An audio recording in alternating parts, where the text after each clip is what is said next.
Today, we are going to learn how to create an embroidered ornament for Christmas in the shape of a heart.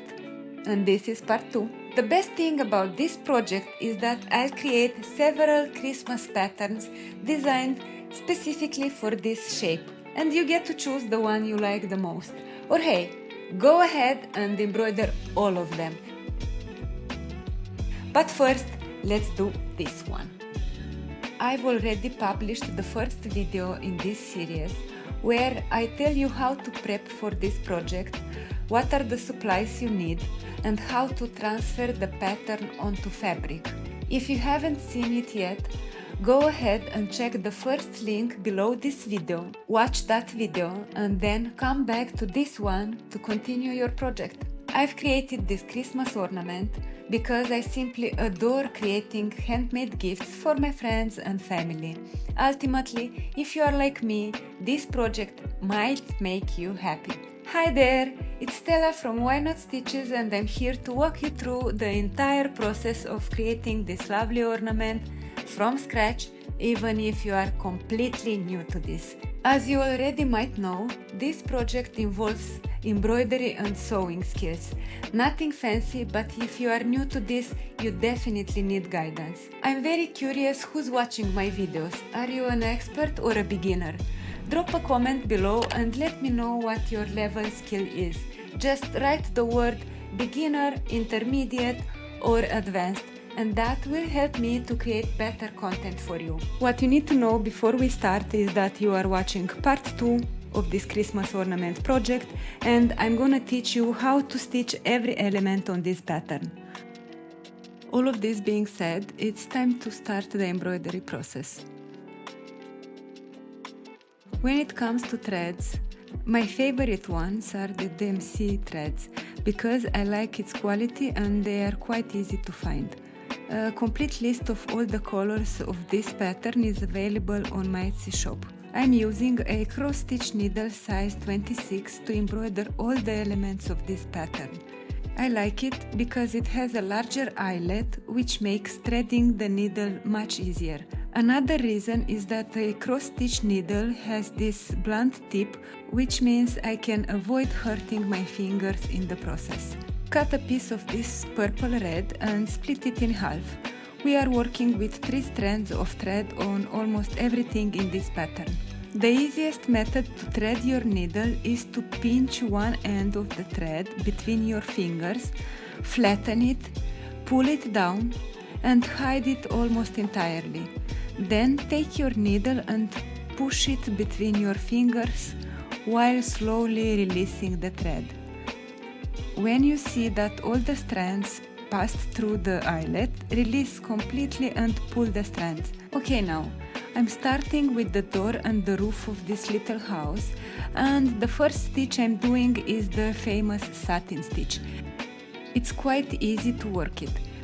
What you need to do is to lay down straight stitches next to each other without overlapping them. You need to take your needle up and down the fabric in a repetitive way until you feel the whole shape. If you don't know how to start a thread, check out my video on this subject. In that video, you will learn a few methods of how to start and finish a thread without any knots, which helps create a beautiful and a clean back of an embroidery. Check it out, but make sure to come back to this video because we have a lot of work to do here. The satin stitch is a challenging stitch to a lot of beginners, but with practice it gets better, believe me. To make the windows, I'm stitching a few straight stitches and using the same purple red thread as before. Lately, I've been using a lot of black outlines in my patterns because I like how it makes all the colors pop and completes the design. For this small-sized embroidery, I'm using one strand of black color and working the most simple stitch there is, the back stitch. The last touch to this little house is the brick texture. I'm stitching tiny straight stitches quite randomly. Let's continue with the random tree. I'm using the same light brown as before, and I'm working a back stitch on the stems of almost all the trees. For the branches, I'm doing straight stitches.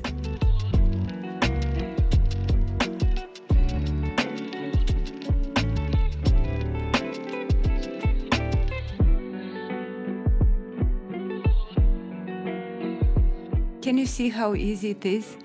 I go over the stitches of the stem to hide it a little bit, as it happens in nature where you cannot see the whole stem of a tree. And I'm doing the same with the other side of the tree. Let's do another tree. This one is so cute. I'm working a satin stitch and I'm fanning it. To fan a stitch means you are creating a shape that is larger on one side and smaller and narrower on the other side. To achieve this, you need to create some shorter stitches in between the long ones. I always stitch one side of the shape and then the other side. This way I have more control over the final shape, as I'm trying to replicate the first half. Now add a straight stitch at the bottom, and there you go, we have another cute tree. This pattern is designed to be quite easy to stitch because I want you to be able to create a unique project in a few days, and because I'm planning to design a few more patterns for this holiday season. It's quite possible you might want to create not only one single ornament, because they are all gonna be so cute. As you can see, for all the branches I'm using straight stitches and satin stitches in two shades of this beautiful dusty turquoise. And of course you are free to use other color palettes. This one is my suggestion for this year. After all the trees are done, it's time to embroider this little deer. I'm filling the body with satin stitch and working his legs with straight stitches. All of this in 3 strands. For the antlers and the outline, I'm working backstitch with 1 black strand.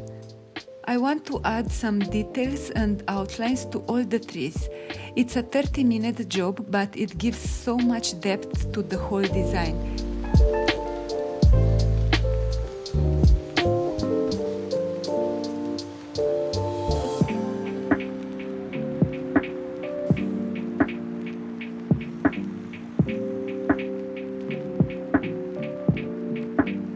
To add more texture, cover the whole shape with rice stitch and make a short line with back stitch at the base of each element to create a sense of shadow.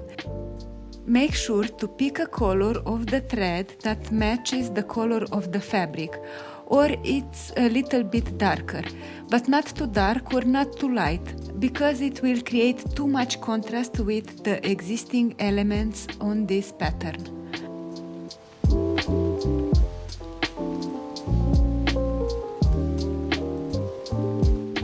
The rice stitch is a beginner stitch and it's very easy to make.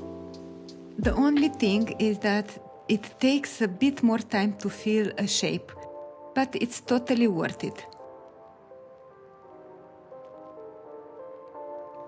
Here we go!